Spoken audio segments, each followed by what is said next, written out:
Bismillahirrahmanirrahim. Assalamualaikum warahmatullahi wabarakatuh. Ketemu lagi dengan Bu Wilis ya pada video pembelajaran kali ini.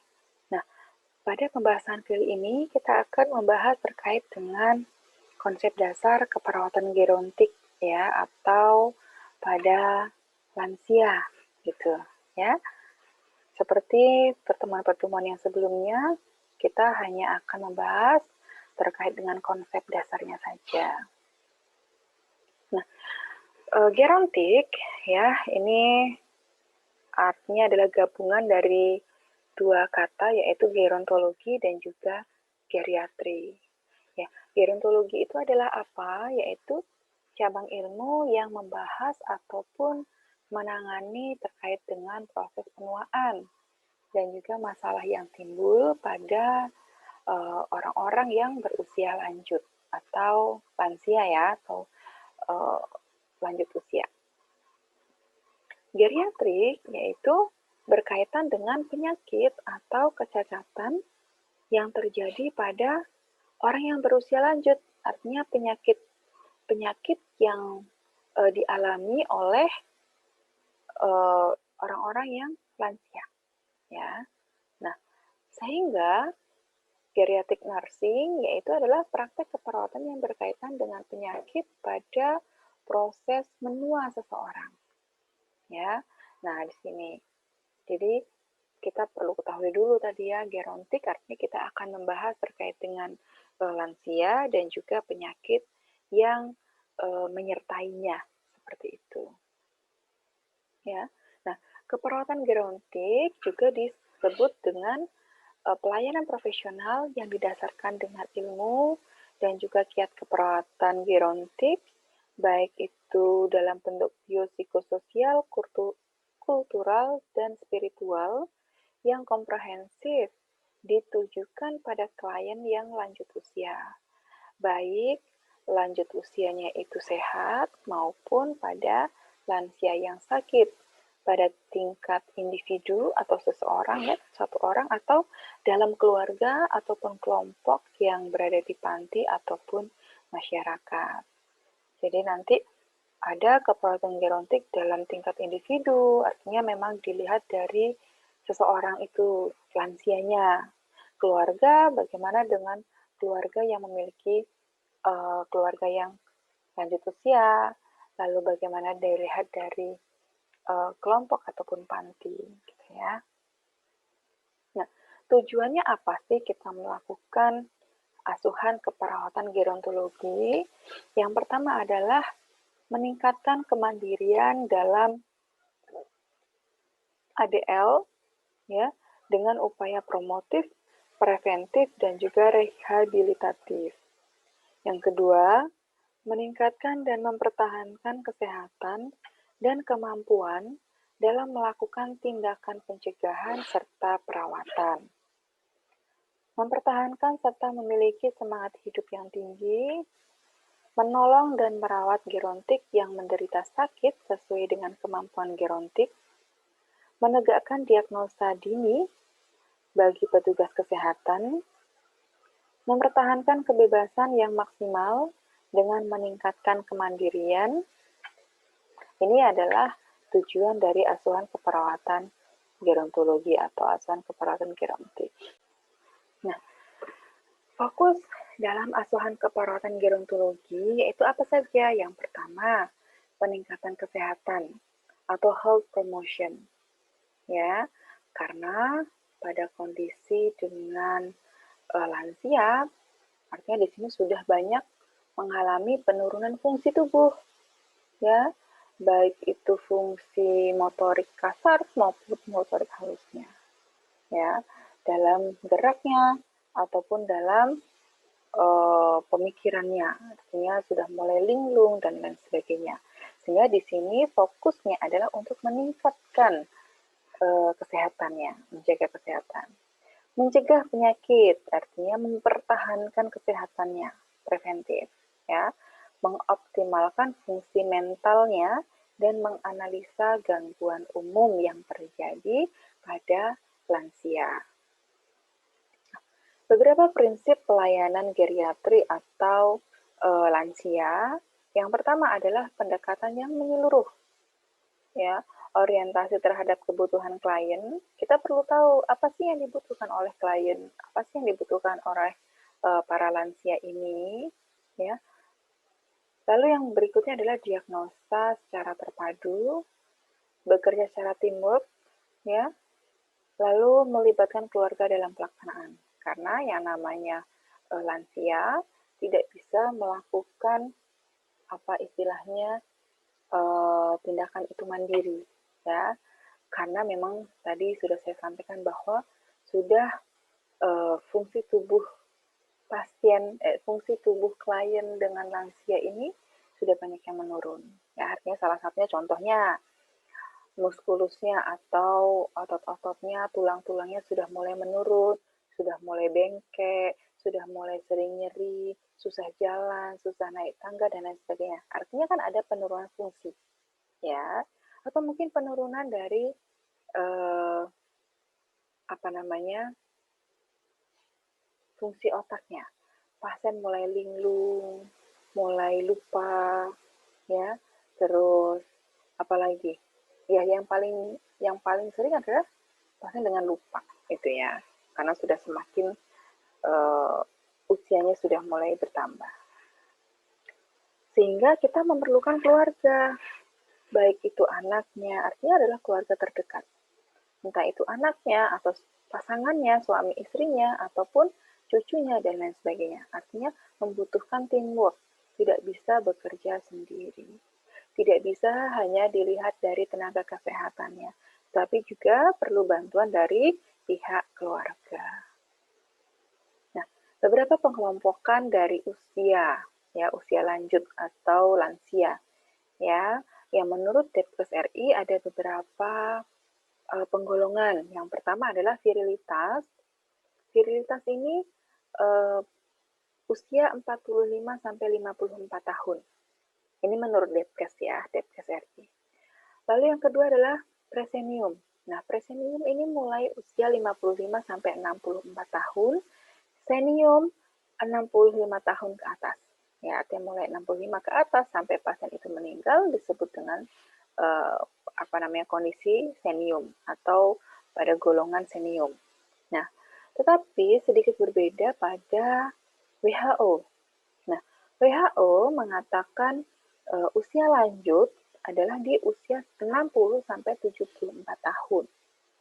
Ya, artinya mulai masuk golongan usia atau usia lanjut adalah mulai usia 60 tahun. Usia tua 75 sampai 89, usia sangat lanjut lebih dari 90 tahun. Ya, nih. Lalu di bawah 60 tahun, nah nanti silahkan teman-teman cari ya. Mungkin dia belum disebut dengan usia lanjut. Ada yang menyebutkan bahwa ada usia lanjut apa istilahnya muda gitu ya. Nah, ada juga yang seperti itu. Nah, sehingga di sini pada lansia atau usila itu harus sehat, ya.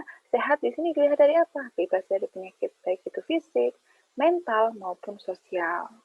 Mampu melakukan aktivitas untuk memenuhi kebutuhan sehari-hari, mendapatkan dukungan secara sosial baik itu dari keluarga maupun masyarakat sekitar. Ya, beberapa karakteristik proses penuaan. Yang pertama adalah peningkatan kematian sejalan dengan peningkatan usia, terjadinya perubahan kimiawi dalam sel dan jaringan tubuh yang mengakibatkan massa tubuh berkurang. Contohnya pada masa tulangnya semakin keropos, terjadi osteoporosis, pasien bungkuk, ya, pasien terasa nyeri di tulangnya, dan lain sebagainya. Terjadinya perubahan yang progresif dan juga merusak.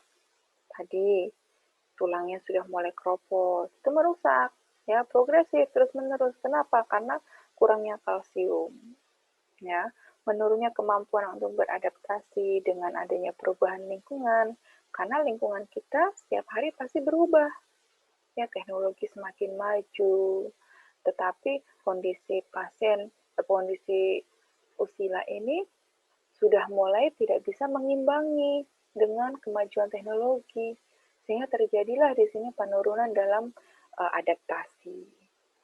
Meningkatnya kerentanan terhadap berbagai penyakit tertentu ini juga. Nah, beberapa proses penuaan, ya. Yang pertama, proses menua adalah yang perlu kita ketahui dulu ya, bahwa merupakan proses yang alami. Ya, setelah 3 tahap kehidupan, yaitu ketika seseorang menjadi masa anak, masa dewasa, dan masa tua. Ya, proses ini menjadikan kemunduran baik itu secara fisik maupun psikis. Pertambahan usia menimbulkan perubahan-perubahan pada struktur dan juga fisiologis dari berbagai sel, jaringan, organ, sistem yang ada pada tubuh manusia itu. Terjadinya kemunduran fisik ditandai dengan kulit yang mengendur, rambut yang mulai memutih, penurunan pendengaran, penglihatan memburuk, gerakan lambat, kelalaian, dan lain sebagainya. Artinya memang sudah memiliki kemunduran fungsi tubuh ya atau fisik. Ada 2 proses penuaan yang perlu kita ketahui. Yang pertama adalah primer dan yang kedua adalah sekunder. Yang primer adalah akan terjadi perubahan pada tingkat sel, baik itu DNA ya, yang tidak mampu membuat protein, dan RNA tidak dapat menangkap oksigen, sehingga terjadilah sel-sel yang kisut atau rusak atau mulai terjadi kelenturan pada kulit ya, tidak segar lagi, kisut-kisut seperti kekurangan cairan ya, ini karena adanya perubahan pada DNA dan juga RNA. Lalu sekundernya adalah apa? Proses penuaan akibat faktor lingkungan fisik, baik itu sosial, stres fisik ataupun psikis, gaya hidup dan juga diet. Nah, ini kepribadian tipe A dapat mempercepat proses menjadi tua. Gitu ya. Jadi sekarang sudah banyak adanya fast food, makanan-makanan yang mungkin dapat mematikan sel-sel sehingga mempercepat terjadinya proses penuaan. Semakin gampang stres gitu ya misalkan, atau faktor fisik yang terlalu lelah bekerja dan lain sebagainya, itu juga bisa mempercepat. Nah, lalu masalah apa saja yang dapat menyertai lansia? Yang pertama adalah ketidakberdayaan fisik yang menyebabkan ketergantungan pada orang lain. Contoh seperti tadi yang saya sampaikan bahwa mungkin lansia ini akan mengalami kesulitan dalam berjalan karena satu adanya keroposnya tulang, terjadi osteoporosis, susah menggerakkan kakinya, susah menaiki tangga, sehingga kegiatan sehari-hari ini perlu bantuan orang lain. Ketidakpastian ekonomi sehingga memerlukan perubahan total dalam pola hidupnya karena mungkin pada lansia sudah tidak bisa bekerja lagi, tidak bisa menghasilkan uang lagi, misalnya seperti itu. Ya, sehingga benar-benar membutuhkan topangan dari keluarga atau dari orang lain. Membuat teman baru untuk mendapatkan ganti mereka yang sudah meninggal ataupun pindah. Ya, mengembangkan aktivitas baru untuk mengisi waktu luang yang bertambah banyak, belajar memperlakukan anak-anak yang telah tumbuh dewasa. Ini. Karena kadang-kadang lansia ini atau orang tua ya menganggap anaknya yang mungkin sudah dewasa juga masih dianggap sebagai anak-anak karena merasa dia adalah orang tuanya. Artinya perlu kita berikan pendidikan terkait dengan hal tersebut. Ya, karakteristik penyakit yang dapat kita jumpai pada usila atau lansia, yaitu yang pertama, penyakit yang sering multiple.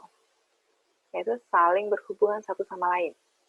Contoh misalkan, memiliki hipertensi, hipertensi akan berhubungan dengan DM, DM nanti akan berhubungan dengan fungsi ginjalnya, ya, dan lain sebagainya. Artinya saling berhubungan. Penyakit bersifat degeneratif atau sering menimbulkan kecacatan. Misalkan tadi ya, DM yang tidak ditangani dengan baik bisa terjadi amputasi dan lain sebagainya. Atau nyeri pada hipertensi, atau hipertensi tidak tertangani akan terjadi stroke sehingga terjadi kecacatan, lumpuh, dan lain sebagainya. Nah, lalu gejala sering tidak jelas, berkembang secara perlahan. Pertama mungkin hanya pegel-pegel, berikutnya nyeri, dan seterusnya. Sering bersama-sama dengan problem psikologis dan juga sosial, lansia sangat peka terhadap penyakit infeksi akut dan sering terjadi penyakit yang bersifat iatrogenik. Ya. Nah, beberapa hasil penelitian terkait dengan penyakit yang dialami oleh lansia. Yang pertama adalah fungsi tubuh yang dirasakan menurun. Paling tinggi adalah penglihatan, yang paling cepat menurunnya. Ya. Lalu masalah kesehatan yang sering muncul yaitu adalah sakit tulang atau sendi. Tadi mulai nyeri, mulai berkurang istilahnya apa ya? Cairan di sendi-sendinya, ya, mulai terjadi kurang kalsium sehingga terjadi osteoporosis dan lain sebagainya.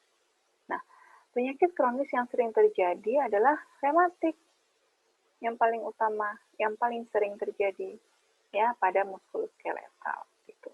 Baru setelah itu ada hipertensi, ada gastritis, ada DM, penyakit jantung dan lain sebagainya. Ya, kita perlu ketahui lingkup dari asuhan keperawatan gerontik itu apa saja. Yang pertama adalah pencegahan. Ya, pencegahan terhadap ketidakmampuan akibat proses penuaan. Lalu perawatan yang ditujukan untuk memenuhi kebutuhan akibat proses penuaan. Pemulihan ditujukan untuk upaya mengatasi keterbatasan proses akibat proses penuaan. Lalu kita sebagai perawat gerontik, apa saja tanggung jawabnya? Yang pertama adalah membantu klien lansia memperoleh kesehatan secara optimal, membantu klien lansia untuk memelihara kesehatannya, membantu lansia dapat menerima kondisinya, serta dapat menghadapi ajal dengan diperlakukan secara manusiawi sampai dengan dia meninggal. Ini adalah tanggung jawab perawat gerontik. Sehingga akan berhubungan dengan sifat pelayanan gerontik, yaitu apa? Pelayanan tidak tergantung pada profesi lain, artinya bisa dilakukan asuhan secara mandiri atau independen. Interindependen bisa berhubungan dengan profesi lain, humanistik harus dilakukan secara manusiawi, dan juga holistik secara keseluruhan asuhannya. Nah, peran dan fungsinya apa saja? Yaitu kita sebagai perawat gerontik, kita harus bisa menjadi caregiver atau pemberi asuhan langsung. Ya. Yang kedua, sebagai pendidik bagi klien lansia maupun bagi perawat gerontik baru, gitu ya. Sebagai motivator bagi pasien atau klien, sebagai advokasi pengambil keputusan, dan juga sebagai konselor. Nah, tipologi atau tipe-tipe pada lansia yang sering sekali dijumpai yang pertama, ketika seseorang sudah menjadi dalam masuk golongan lansia, sering ada istilahnya tipe arif dan bijaksana. Ada orang-orang semakin tua semakin bijaksana, semakin mandiri, ya, atau mungkin bahkan tidak puas dengan kondisinya, atau juga masuk dalam golongan atau tipe yang pasrah. Sudahlah, pasrah menerima kehidupan sambil menunggu ajal, misalkan seperti itu. Ada yang tipe bingung, kenapa kok sudah menjadi tua, kenapa kok tiba-tiba sudah tidak bekerja, setelah tidak bekerja saya harus ngapain, dan seterusnya. Nah ini. Nah, lalu lansia menurut kemampuannya, di sini ada beberapa lansia mandiri sepenuhnya, artinya semuanya masih bisa dilakukan secara mandiri. Mandi masih bisa dilakukan sendiri, jalan masih bisa tanpa bantuan, makan tanpa bantuan, bahkan mungkin masih bisa bekerja sendiri. Ya, di sini atau mungkin yang kedua, dalam golongan lansia mandiri dengan bantuan langsung keluarganya. Lanjut usia mandiri dengan bantuan tidak langsung, lansia dibantu oleh badan sosial, terus pada lansia panti sosial Suherda, ya lansia yang dirawat di rumah sakit dengan ataupun yang terakhir adalah lansia dengan gangguan mental. Tidak sedikit ya, ada beberapa atau sering sekali dijumpai lansia dengan gangguan mental. Oke, ya mungkin itu yang bisa saya sampaikan atau saya jelaskan terkait dengan konsep keperawatan gerontologi. Ya, kita ketemu lagi di video pembelajaran berikutnya. Saya akhiri, wassalamualaikum warahmatullahi wabarakatuh.